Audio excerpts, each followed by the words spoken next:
Hi, I'm Kirsty Cullen, CEO at the Optimum Health Clinic. Today, we're continuing with our very popular Community Stories series, and I'm delighted to be joined by Richmond today, who will be sharing his story with us, and also Denise from our psychology team, who has been supporting Richmond through his time with the clinic. So firstly, welcome to you, Richmond. Great to have you with us today. Hi, Kirsty. Thank you for having me. And of course, welcome, Denise. Hi, Kirsty. Hi, Richmond. Really happy to be here today. Fabulous. So to begin with, Richmond, I wonder if I could invite you to share with us a little bit about the period where you became ill and the circumstances at that time for you. Yes, sure. I first became ill in 2017. And what I found was that the activities that I took for granted became more difficult to do. I've sort of trained, exercised all my life from a child. And I noticed that my recovery was very slow, and I didn't know why that was. I was getting increasingly miserable. And there was a new relationship at this time I'd entered into, and I wasn't aware that I had chronic fatigue syndrome. And it sort of was, a real difficult period because I had no answers. And until I got diagnosed, probably about 2 years ago in 2019, I didn't know what was happening. And that wasn't particularly edifying when I was diagnosed, because as we know, the GP say it's incurable. So yeah, that's where I was at that point. And how did that impact on life for you? What was the reality of how that looked and how that kind of decreased your ability on a day-to-day basis? Well, I sort of wasn't able to do much. I was still working. I've got my own business, but what I found was I was having to rest a lot. I felt very low within myself, but my mindset is just to push through. So that's what I did, and I was still doing lots of exercise, working really hard. I worked for a non-profit organisation as well, so I was just maintaining everything in the hope that sort of something would improve it at a point, but it didn't. Yeah.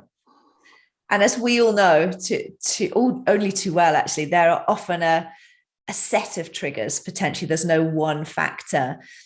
What do you think, if you look back, would you say were the key triggers that maybe kind of perpetuated your illness at that time, and kind of there was a continuum there in the symptoms? Yeah, sure. In hindsight, I was working in a highly toxic environment with a fellow director, which was causing me chronic stress. So that was ongoing, and I was very aware of that, and I knew it wasn't any good for me. But also I was doing very intensive weight training with a personal trainer, which I've been doing for years, which was further depleting me mentally and physically tremendously. And on top of this, I was also helping my father, who at that stage had advanced dementia. So it really was a perfect storm in terms of events conspiring, to lower me. But at the time, once you're in the middle of it, you can't really see. You're aware that you're tired. So I sort of since learned, my ship was slowly sinking. Yeah. And just so we can understand, what were some of those key initial symptoms that you were experiencing at that time? Well, typically sleeping a lot and waking up having no energy, feeling very low mood, sort of knowing that I had to do certain things. And then it was really unpleasant pushing through that, because obviously you're working on a pretty empty battery, and then having to take long rest periods throughout the day, and particularly at the weekend. So it was really tough, particularly once you had that rest. I didn't feel refreshed, so very difficult. And of course, there's factors within that dynamic when you're acting in the role of carer, which make it very difficult, don't they, to kind of step back and get the rest that you need, I suppose. Well, very much so, because it wasn't just my father, it was my mother. And it was sort of having to keep lots of balls in the air, which usually I could do. I'm a pretty resilient person, but I was looking back to my old self, not realizing my current self at that time was very depleted, and what I was doing was counterproductive. Yeah. So what was the point, and what really motivated you to seek out the Optimum Health Clinic? And really, what were your expectations or concerns about, embarking on a program? Well, I think what it was, I was really disappointed after I was told it was incurable. And I thought there must be someone or something out there that can give me some help and advice. So I joined online forums to do with ME, CFS, fibromyalgia.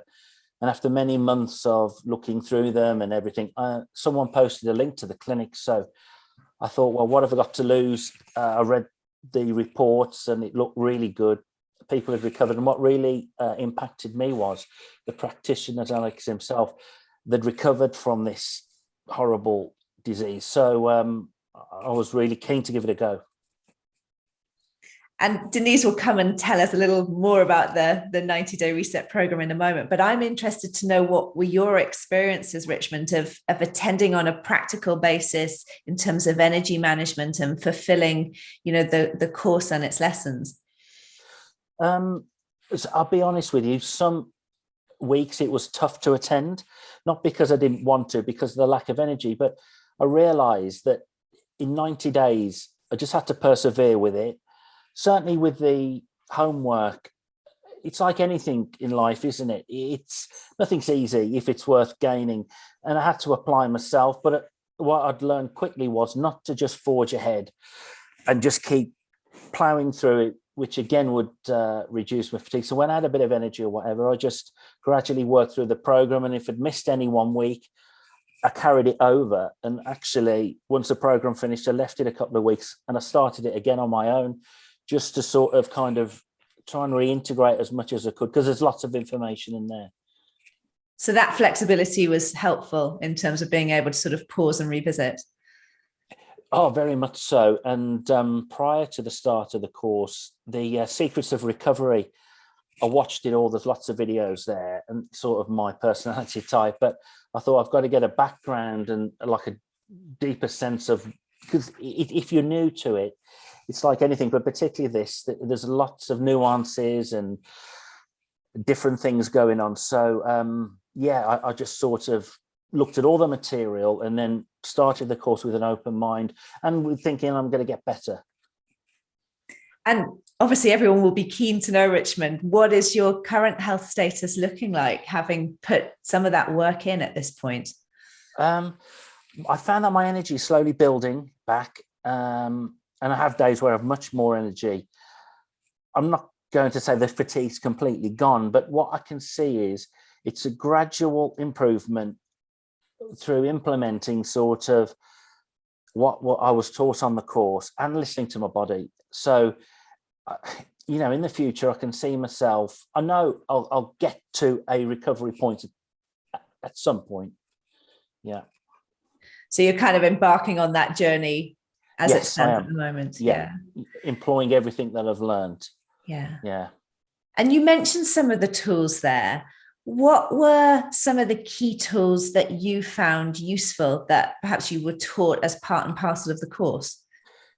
Yes, certainly the stop process has been and is very helpful. I use that probably the most, along with the emotional freedom technique and learning about the inner critic and the inner child. Explained a lot. I've never studied the psychology or that side of things, so that was really interesting. So along with the Secrets to Recovery, that library of sort of information, and then getting a better understanding of the different stages of recovery, my personality type and how to recover, and also knowing that it's not a linear recovery. That's something. So when I do have bad days, I think, well, that's just part of the course. It's not that I'm going backwards. It's just the nature of this disease and sort of trying to get well. But what I would say is I've been meditating for 10 years prior to this. And I know it's not a meditation course, but it was a key component. And I think that really stood me in good stead, because that was something I do a lot of anyway, an hour or two a day at least. So yeah.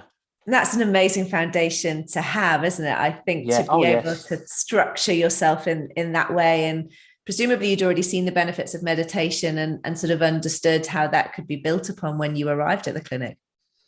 Oh, massively. My life just changed dramatically since doing it. Gradually, it was difficult at first, but my viewpoints, perspectives, outlook on life, it's not so much what I've gained, it's what I've lost.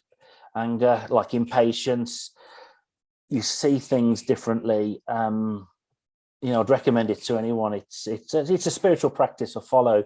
It's not secular, but yeah, it's worked wonders. It really has. And you alluded to it there, Richmond, that the improvement process is very seldom linear. It has ebbs and flows. Were there challenges in some of those ebbs that you felt you had to overcome to continue on that journey? Yes, there was. Certainly listening to my body, what he was telling me, where I'd ignored it before.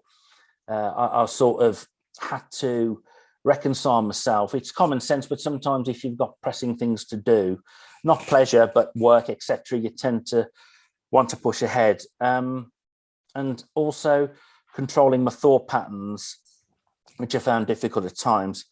But yeah, they were the key challenges, I would say. And I still find it difficult, but I sort of have to stop myself. If I can feel myself tired and I go to do something, I just think, well, I know I'm not going to do that. And then the following day, I think, really glad I didn't.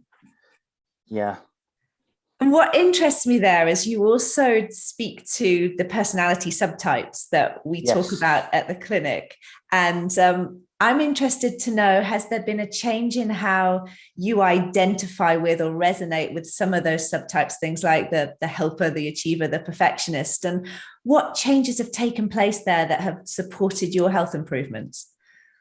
Well, the helper one, it seems I'm called on a lot with different people.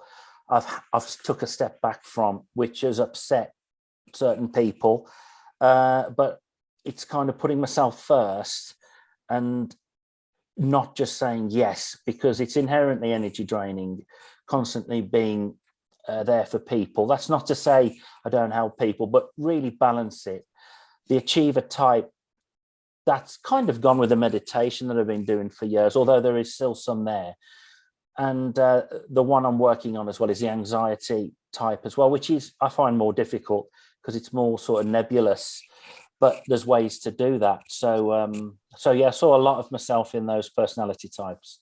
It's really interesting to see that shift, isn't it? And I know Denise and I have discussed often the person that comes into clinic really evolves through that process, and the person that leaves clinic is often very different. That's right. And you don't feel guilty sort of before with a helper pattern. If I didn't help someone, I feel bad about it. But now I realize, it seems quite obvious from the outside looking in, but once you're in the middle of it, to say no to someone, it's looking after yourself. But prior to that, you think, oh, well, really, that person needs help. And in fact, they probably don't at that particular point that much. It might be just something quite trivial. And obviously your improvement is a continuing process, but now with some of those health improvements in situ, what does the future look like for you, Richmond? Has it changed your perception of what's possible and what's feasible? Oh, absolutely. It's kind of got me out of a hole. See the future is much brighter, as I know there's a way out of this debilitating disease through sort of the clinic and what Denise's help. And my main hope is I can get back to my pre-diagnosis energy levels. I want to be able to travel again, do simple things like meeting friends socially, which is starting to happen now, without worrying whether we'll have an energy crash or sort of be able to get through it.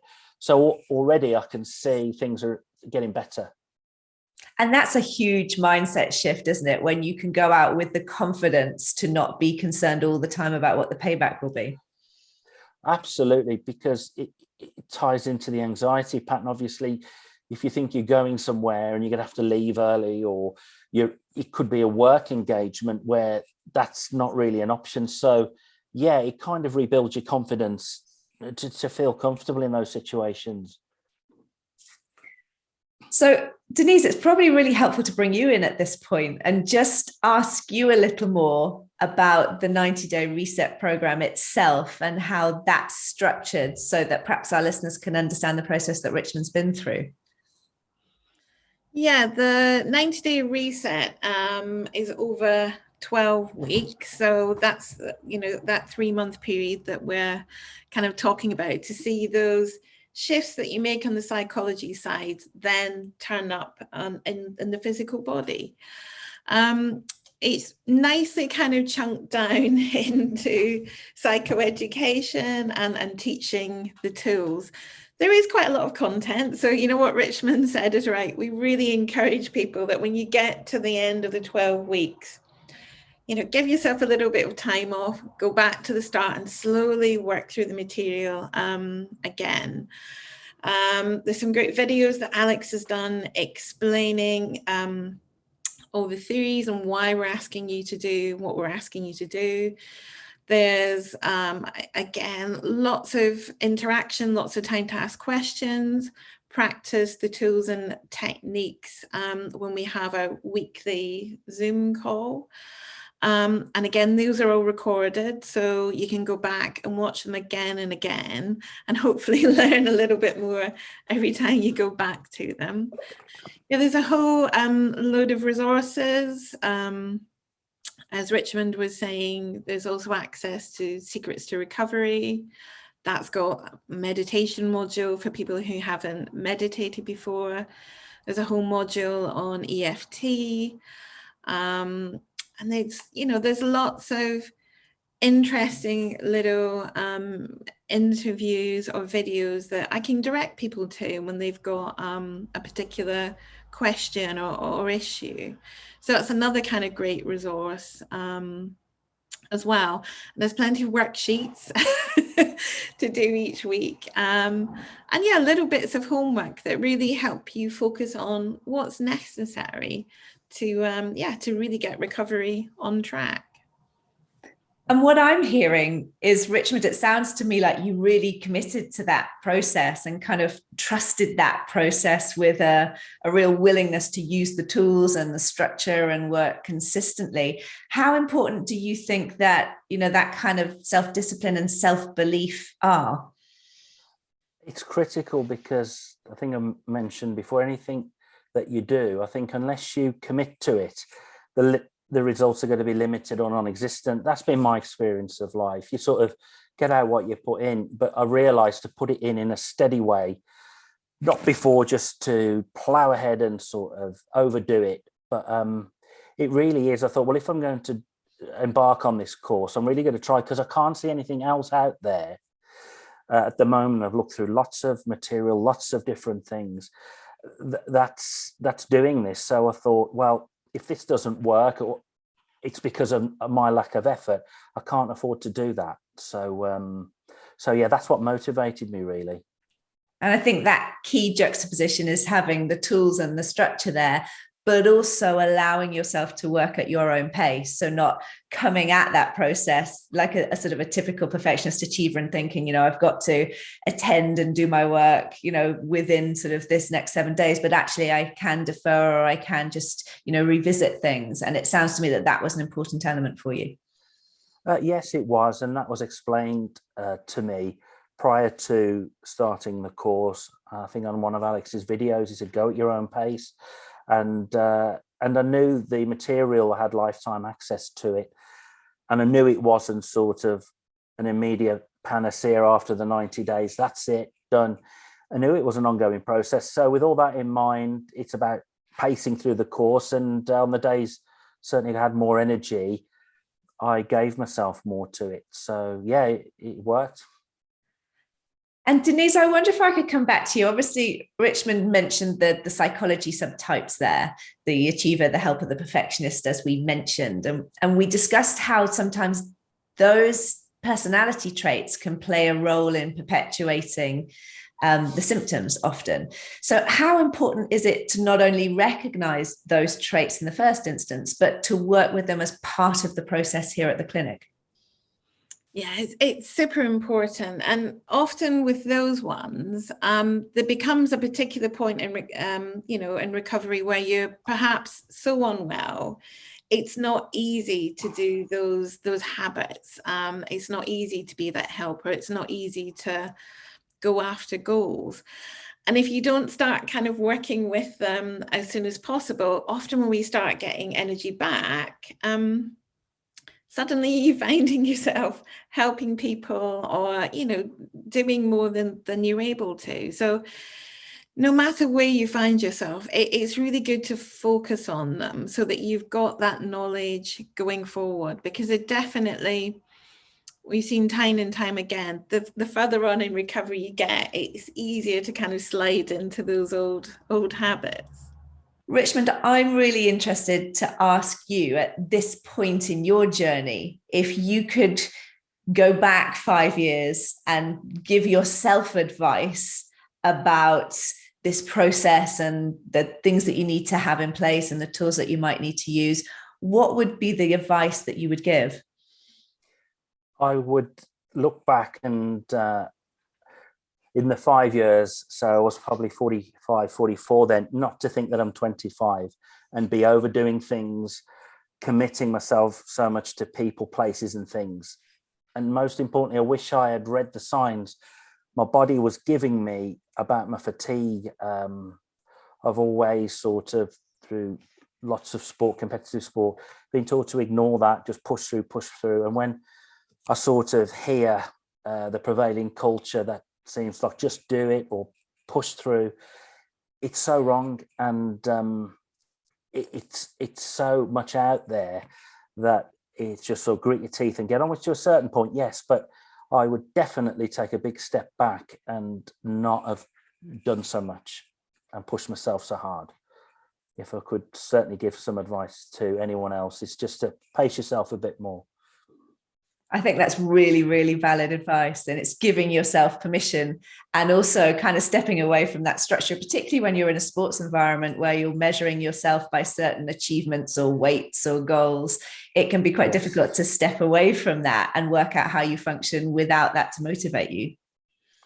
Absolutely. And it's sort of being influenced by others rather than sort of using your own inner guidance system as to, if you feel it's not right, then it's not right. And so, yeah, that's what I would have done if I could turn back a few years. Richmond, thank you so much for that advice and sharing your journey with us. And obviously, we wish you the very best on your continued progression. And obviously, thank you, Denise, so much for joining us and explaining some of those concepts to us. It's been really valuable. Thank you, Kirsty, and thank you, Denise. It's been good to talk to you. Yeah.